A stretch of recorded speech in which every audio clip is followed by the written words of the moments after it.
Bismillah tuğanlar konteynerge suragandarga mına konteynerде ketти asartыйлар. Ушундай 4-5 адамдан азыраак кандай болот дегендерге ушундай контейнерде болот. Мына 1 кайра жаап кое берейин. 2 мощный мындай ысык барат. 3 иптарга, ооз ачарга кеңири заказ берсеңиздер болот. Мындай соолуп калбайбы, башка болбойбу дегендерге мындай сумкаларга салып, мощный кылып жөнөтөбүз туугандар. 3 коробка кеңири батат сумкага.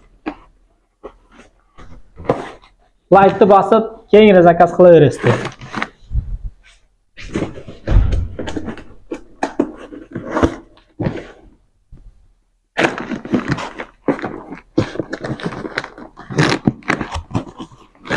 Мына туугандар. Мощный болуп кетет. Мощный дегенибизде. Лайкты басып